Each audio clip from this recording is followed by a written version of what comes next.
En un mundo a la deriva, cuando la búsqueda e intentos humanos no bastan, solo una es la fuente de esperanza que llenará todo su ser. Es Dios, quien con su palabra viva y eficaz le habla hoy. Con ustedes, el pastor Óscar Velázquez.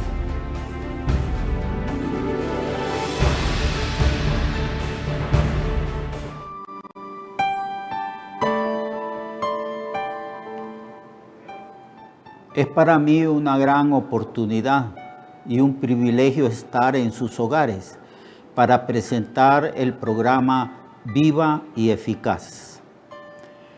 Hemos estado estudiando los principios que la Biblia establece para que nosotros hagamos un servicio que sea agradable delante de Dios. Y hemos tomado la porción de Isaías, capítulo 42, del verso 1 al 6, donde se menciona a Jesucristo en esa profecía y cómo fue la actitud del Señor y cómo el Señor cumplió con ciertos principios del servicio a Dios para darnos un ejemplo a nosotros. Hoy vamos a estudiar, analizar el principio de la bondad, de la misericordia, del amor de Dios. Todos nosotros sabemos que Dios es bueno, es misericordioso y clemente, que Dios decidió desde antes de la fundación del mundo escogernos para que nosotros fuéramos herederos de la salvación.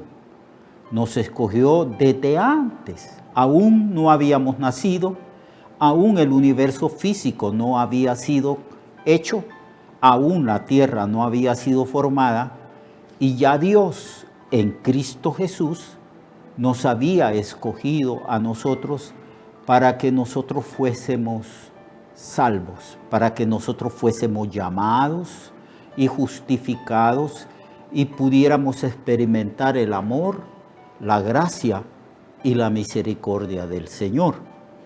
Y cuando Jesucristo vino al mundo, vino a mostrar precisamente esas características divinas, su bondad, su misericordia, ofreciéndonos el Señor Jesús la salvación gratuitamente. Por eso dice que la salvación es por gracia.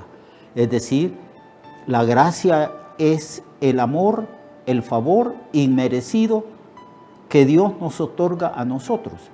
Y específicamente es el favor o la gracia de ser salvos por la fe en su nombre. Él es bueno, Él es misericordioso.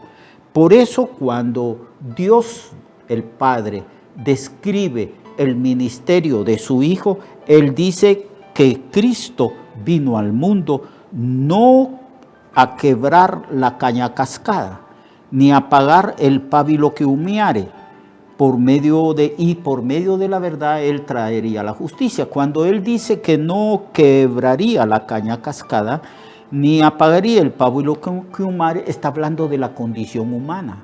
Cuando Jesús vino a un mundo ya condenado, un mundo apocado, destruida, un mundo donde los seres humanos están su vida angostada. Los seres humanos no pueden experimentar una plenitud de vida porque el ser humano ha pecado, ha quedado separado de Dios a causa de sus transgresiones, y el ser humano se ha vuelto esclavo de las pasiones, esclavo de los pecados. Vemos mucha injusticia en el mundo, mucha desigualdad. El pecado de la avaricia ha producido muchos males, de tal manera que el apóstol Pablo dijo que la raíz de todo pecado, la raíz de toda consecuencia mala en el mundo es el amor al dinero. Así que vemos que el hombre es esclavo del hombre, que hay crímenes, asesinatos, y que el hombre no puede tener una imagen correcta de sí mismo.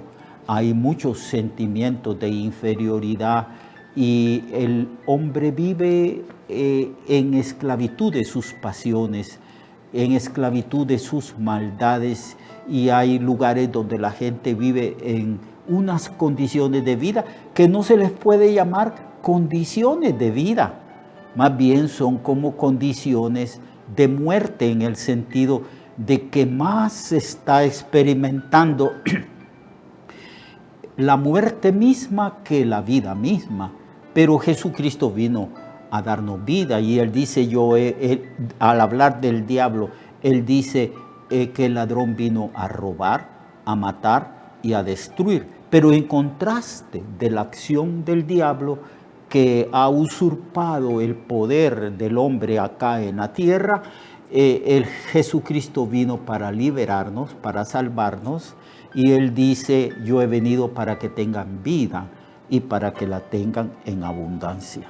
Así que Él no vino a destruir la vida. La vida del hombre es tipificada como una caña cascada, una caña débil que fácilmente se quiebra. Y también la vida humana es descrita como una mecha de un candelabro. Cuando la mecha del candelabro ya está a punto de apagarse, empieza a humear. Entonces dice el texto que Cristo no quebrantará o no va a romper la caña cascada, ni va a apagar el pábilo que humeare. Esa es una descripción muy gráfica y muy exacta de lo que es la vida humana. Ningún ser humano que no sea cristiano experimentará la plenitud de vida, porque la plenitud de vida es una característica de la salvación, porque Cristo vino a darnos vida eterna y vida en abundancia. Así que cuando Él vino, no vino a destruir la vida. Tengo aquí un comentario de un escritor llamado Sander. Sander escribió sobre este pasaje y él habló sobre el principio del amor y de la empatía. Y él dice que el Señor Jesús no vino a perder la vida de los hombres, sino que vino a salvarnos.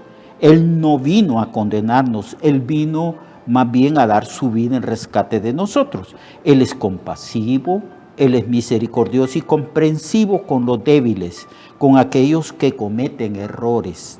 En realidad todos cometemos errores, que sucumben ante la tentación. Él es misericordioso, Él no atropella ni condena a los vencidos y a las personas deficientes. Él sana las heridas de los hombres moribundos. Él avienta o sopla, porque cuando una mecha está a punto de apagarse, que ya están las brasitas solamente de la mecha y hay humo, uno lo que hace es soplar la mecha para ver si la mecha vuelve a encenderse. Pues Dios es así, Él avienta, Él sopla en el espíritu débil y apocado del ser humano, para que el ser humano produzca la llama de la vida, para que el espíritu del hombre arda y para que por su gracia nosotros recibamos una nueva vida, un empuje hacia adelante. Jesús, el Hijo de Dios, no vino a quebrantar la caña cascada ni a apagar el pábilo que humeare. Y cuando nosotros nos comprometemos en servir y en seguir el ministerio de Cristo, nosotros debemos demostrar el amor y la compasión y la misericordia de Dios para con un mundo que es descrita su vida como débil, frágil, vulnerable, de tal manera que nosotros no podemos de ninguna manera reprochar, criticar o despreciar la vida de los seres humanos. Estamos aquí para mostrar la misma actitud de Jesucristo, nuestro Señor. Nosotros servimos al Señor y debemos de alentar a las personas cuya vida es un fracaso. Debemos identificarnos con los más débiles y vulnerables de la sociedad y también de la misma iglesia. En la iglesia hay hermanos que llegan con sus espíritus fragmentados, con su personalidad apocada, destruida por el pecado y por el desprecio, odio y prejuicios que hay en el mundo. Y nosotros estamos para recibir a esas personas, para hablarles de Cristo, mostrarles a Cristo y para alentar el pábilo que humea de esas personas, de esos espíritus, para que la gente recobre su correcta perspectiva de la vida, para que recobre su estima, su autoestima, porque en Cristo somos redimidos, liberados, cambiados, transformados, perdonados y restaurados a una nueva vida, a una vida que Cristo la describe como vida abundante. Se suele decir que hay ciertas culturas que gozan de un nivel de vida bien alto y que hay ciertos países y culturas que tienen un nivel de vida muy bajo.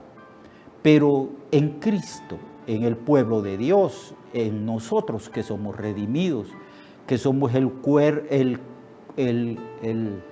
pueblo adquirido por Dios a un precio altísimo, porque Él dio su vida por nosotros en la cruz, se enseña en la vida de que nosotros cuando entregamos totalmente nuestra vida a Jesucristo, nosotros entonces empezamos a ser restaurados para gozar de una plenitud de vida que ninguna cultura y pueblo de la tierra puede tener, excepto nosotros. Ese es nuestro privilegio.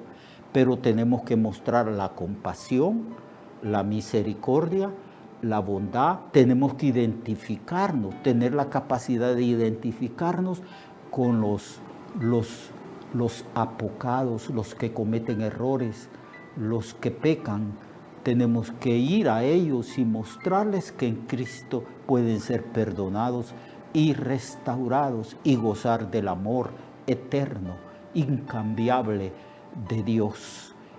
Y lo podemos hacer porque eso es lo que hizo Jesucristo.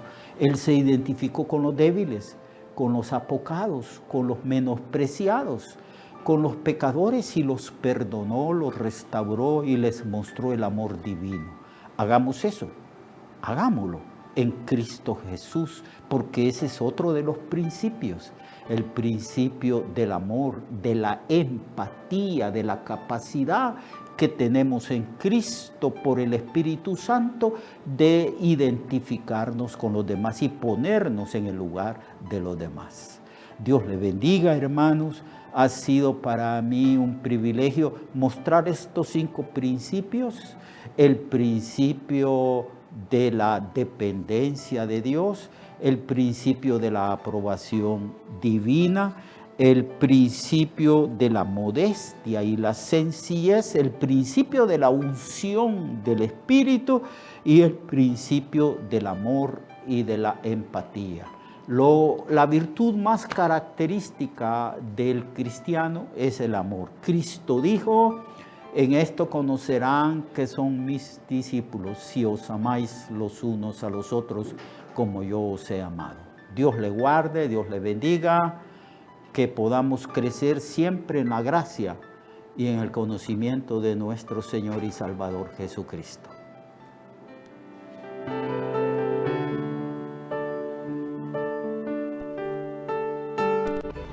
Recuerde que su vida puede cambiar y mejorar, porque la palabra de Dios es viva y eficaz, y más cortante que toda espada de 2 filos.